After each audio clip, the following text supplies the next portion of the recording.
Welcome to Fiction Haven, where we have stories in different genres to keep you riveted and entertained. Today's story has various trigger warnings such as murder and mentions of domestic violence and knives. The title is The Rage and Ease of Killing a Man. As I pushed the knife closer to his heart, I wondered how hard it was to kill a man. I could be done and out before anything even knew I was there. I could have the scene cleaned up too, but instead I took my time to push the knife slowly into his chest. "Please, don't kill me, Margot," he pled. My husband was a very good beggar. He begged for a first date, begged for my first kiss, begged for my hand in marriage, and begged for kids. He was a great beggar because I said yes every time. The thing is, I also hated being a pushover. "I know I hurt you in the past and that I took in another wife, but I still love you, Margot," he blurted out. He was saying these words so fast, you'd think he was getting them out like a secret he had been dying to keep. I smiled, raising the knife off his chest.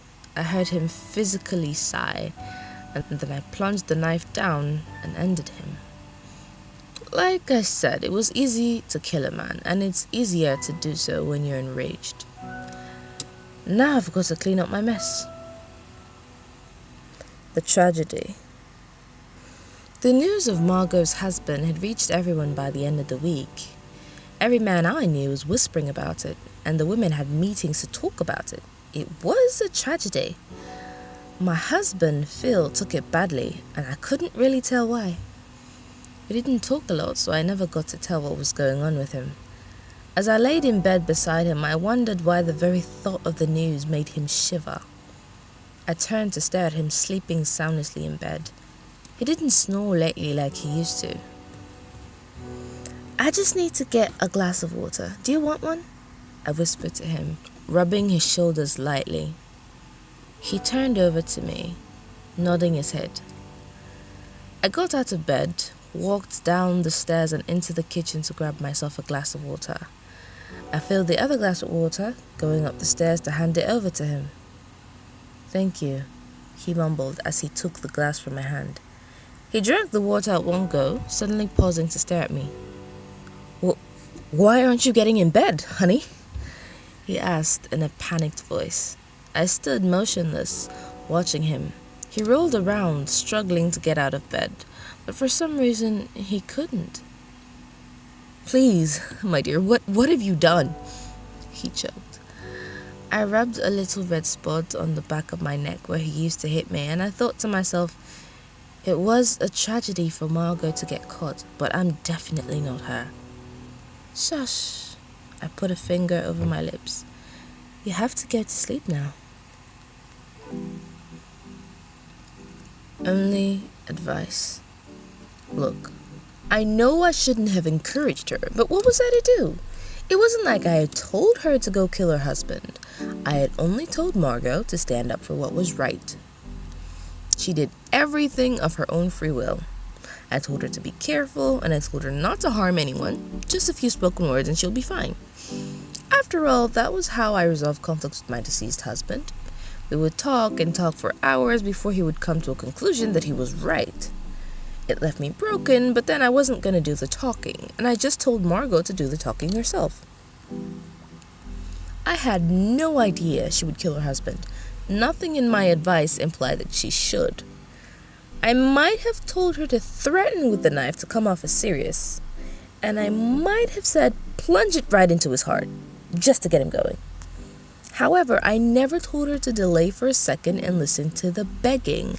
I hadn't expected her to, and she failed. All I'm saying is, in my defense, I also added, "I don't know, Marge," at the very end of my advice, and then handed her a new steak knife so she could cook better at home.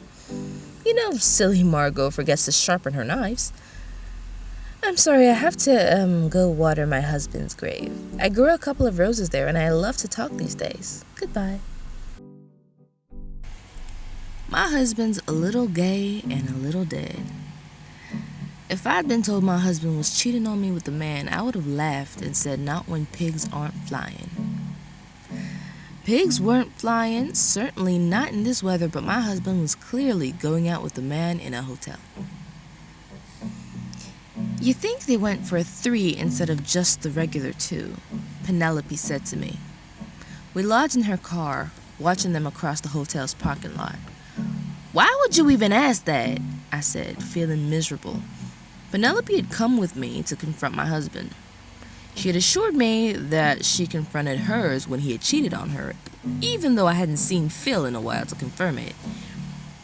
I'm just saying, trying to cheer you up, she said, shrugging. You can't cheer me up right before I kill a man, I said, frustration slipping out of my words.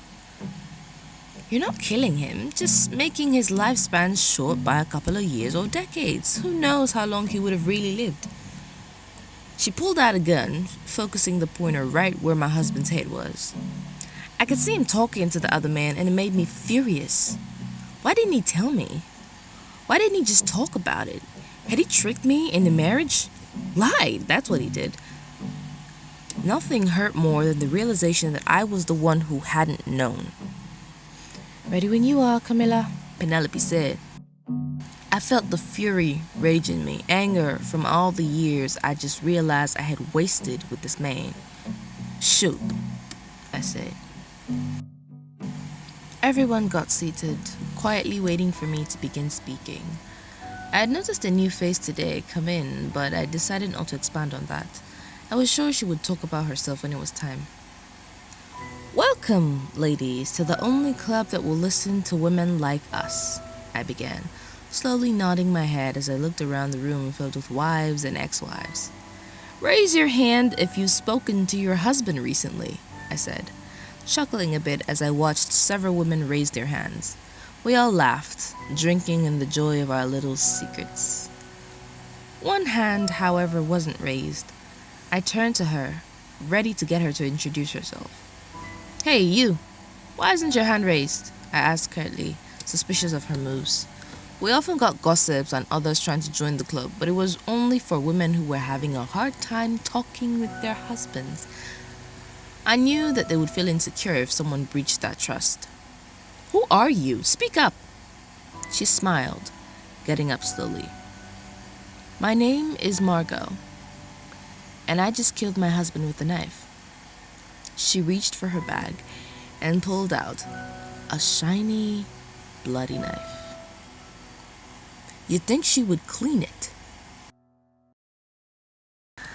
Today's story was not written by me. It was written by David. I'm sorry, I cannot pronounce the surname. I really can't. I apologize.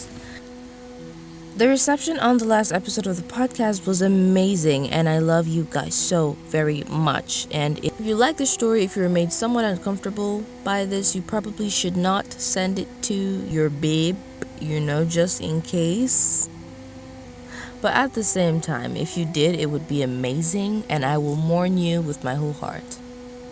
Do not forget to tell me what you thought of the story, of the different accents, because I try to make sure that there was a different accent for a different woman, no matter how hard that was. And I will see you in 2 weeks.